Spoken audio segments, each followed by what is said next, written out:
તમે જોઈ શકો છો 80 ગુણનું જે પેપર છે એની અંદર સૌપ્રથમ આપણે ચર્ચા કરીએ વિભાગ એ, બરાબર। તો હેતુલક્ષી પ્રશ્નો આપણે જોઈ લઈએ। સૌપ્રથમ પહેલો પ્રશ્ન છે કે એક ઘન પદાર્થ 20 સેલ્સિયસ તાપમાને પીગળે છે, એટલે કે ઓગળે છે, તો આ પદાર્થ કેટલા કેલ્વિન તાપમાને પીગળતો હશે? એનો મતલબ સેલ્સિયસ અને કેલ્વિનને ફેરવવાનું છે। સેલ્સિયસને કેલ્વિનમાં ફેરવવાનું હોય એટલે આપણે પહેલા જ પાઠમાં ભણી ગયા કે સેલ્સિયસને કેલ્વિનમાં ફેરવો એટલે 273 ઉમેરવાના। કેટલા ઉમેરવાના? 273। હવે 20 છે એમાં કેટલા ઉમેરો? 273। તો 273 પ્લસ 20 એટલે આપણો જવાબ આવી ગયો 293 કેલ્વિન। ઓકે, તો અહીં જવાબ શું આવશે?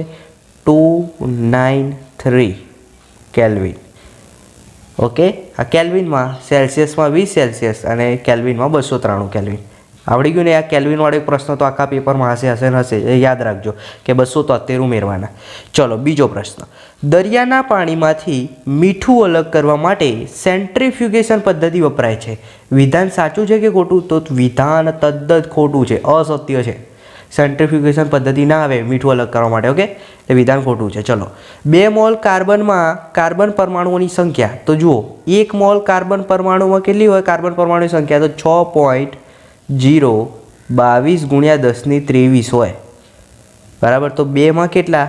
તો ચોકડી ગુણાકાર, તો 6.022 ગુણ્યા 10⁻23 એને 2 વડે ગુણ દેવાના। આ 2 વડે ગુણો એટલે શું આવે જવાબ? તો 12.044 ગુણ્યા 10⁻23। તો તમારે 2 મોલમાં આટલા જવાબ આવે કાર્બન પરમાણુની સંખ્યા। ખાસ યાદ રાખવાનું, 1 મોલ કાર્બન પરમાણુમાં સંખ્યા કેટલી થાય? તો 6.022 ગુણ્યા 10⁻23। તો તમને એમ પણ પ્રશ્ન પૂછે કે એવોગાડ્રો આંક જણાવો, તો લખી દેવાનું 6.022 10⁻23। ચલો, ત્યારબાદ ચોથો પ્રશ્ન છે સંયોજનના નામ અને રાસાયણિક સૂત્ર। તો સોડિયમ ઓક્સાઇડ એટલે Na અને ઓક્સિજન, અને ઓક્સિજનના 2 હોય એટલે Na2O। તો Na2O ક્યાં છે? C નંબરનો આપણો જવાબ, એકદમ ઇઝી છે, સોડિયમ ઓક્સાઇડ। પોટેશિયમ નાઇટ્રેટ એટલે KNO3, ઓકે, અને SO એટલે શું થાય તમારે કમેન્ટ કરીને મને જણાવવાનું છે, એકદમ સહેલું છે। હવે વિદ્યાર્થી મિત્રો આપણે નેક્સ્ટ ક્વેશ્ચન તરફ શિફ્ટ થઈએ છીએ। 5મો પ્રશ્ન છે ઇલેક્ટ્રોનની શોધ કયા નામના વૈજ્ઞાનિકે કરી હતી? તો યાદ રાખજો J.J. થોમ્સન। J.J. થોમ્સન। વિદ્યાર્થી મિત્રો તમને એમ પ્રશ્ન પૂછવામાં આવે પ્રોટોન, તો તમને પ્રોટોનનું યાદ હોવું જોઈએ, ન્યુટ્રોનનું પણ યાદ હોવું જોઈએ। તમારે પ્રોટોન અને ન્યુટ્રોનની શોધ કોણે કરી તે કમેન્ટ કરવાનું છે। ચેડવિકે શાની શોધ કરી હતી એ પણ તમને ખબર હોવી જોઈએ, ઓકે। તો મને ખાસ કમેન્ટ કરજો કે પ્રોટોન અને ન્યુટ્રોનની શોધ કોણે કરી હતી। 6થો પ્રશ્ન છે પરમાણુ માટે નીચેમાંનાથી સાચા વિધાનો કયા છે? એટલે પરમાણુ માટે તો પહેલું વિધાન સાચું છે, બાકી 3 વિધાન ખોટા છે। પરમાણુમાં પ્રોટોન અને ઇલેક્ટ્રોન આવેલા હોય, વિધાન કેવું છે? સાચું છે, ઓકે। ચલો 7મો પ્રશ્ન, આ આકૃતિ શાની છે? તો શું છે? ચેતાકોષ।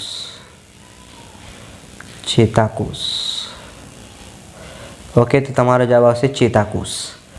હવે પ્રશ્ન નંબર 8, સ્વપોષી સજીવો અને પરપોષી સજીવોની શારીરિક રચનામાં મૂળભૂત ભિન્નતા, તો એ તમને આવડવું જોઈએ।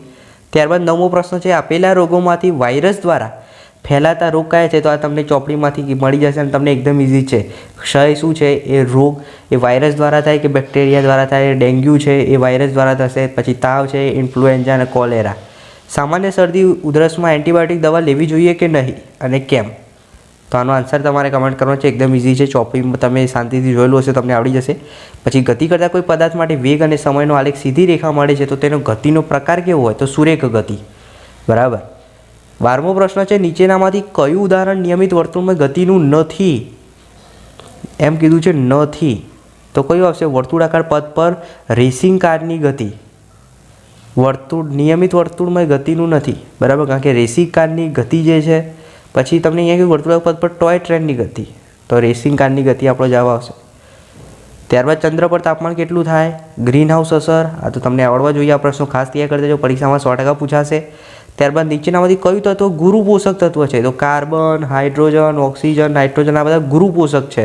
તો તમને તરત જ ખ્યાલ આવે કે નાઇટ્રોજન એ શું છે? ગુરુ પોષક તત્વ છે, એટલે આપણો જવાબ આવે નાઇટ્રોજન। મધમાં કેવું છે? એમાં મધ સિવાય મળતી પેદાશો જણાવો, આ પ્રશ્ન ખાસ યાદ રાખજો।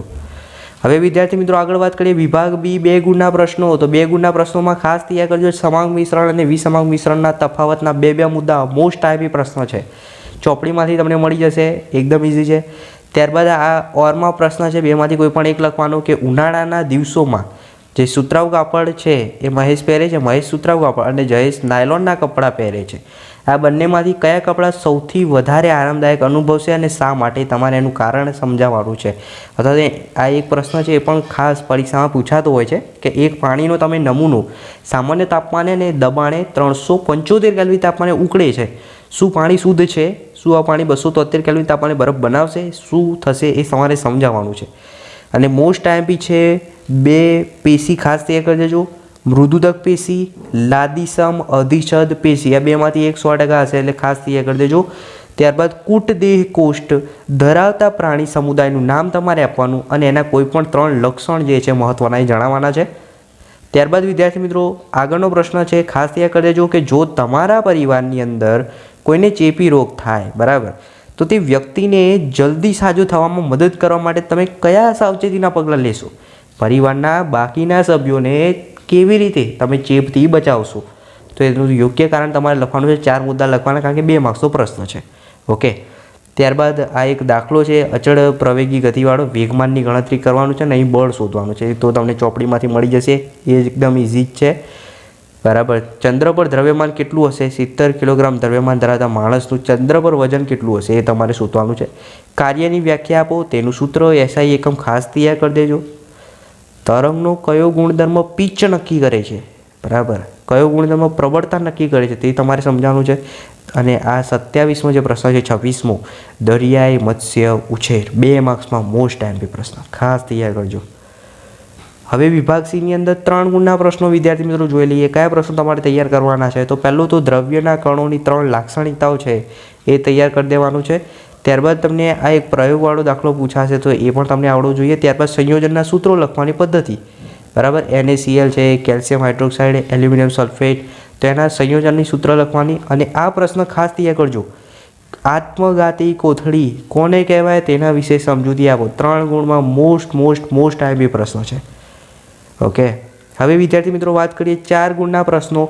તો 4 ગુણના પ્રશ્નોમાં તમારે કયા પ્રશ્નો ખાસ તૈયાર કરવાના છે હું એ તમને કહું. તો પહેલાં તો રુથરફોર્ડનો જે પ્રયોગ છે, બરાબર, રથરફોર્ડ પરમાણુ નમૂનો આકૃતિ દોરી સમજાવો. નમૂના દ્વારા જાણવા મળતી પરમાણુની લાક્ષણિકતાઓ પ્રશ્ન ખાસ તૈયાર કરી દેજો.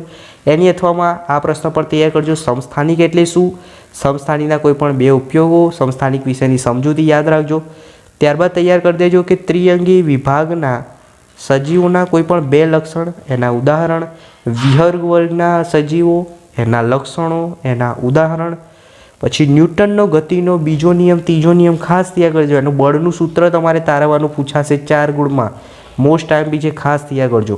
ત્યારબાદ ગુરુત્વાકર્ષણનો સાર્વત્રિક નિયમ જણાવી તેનું ગાણિતિક સ્વરૂપ મેળવો. આ નિયમ સમજાવતી કોઈ 2 ઘટના તમારે જણાવી દેવાની. અને નાઇટ્રોજન અને કાર્બન ચક્ર, બેમાંથી 100% હશે. કાર્બન ચક્ર અથવા તો નાઇટ્રોજન ચક્ર, આ બેમાંથી એક તો 100% હશે પરીક્ષામાં, ખાસ તૈયાર કરી દેજો.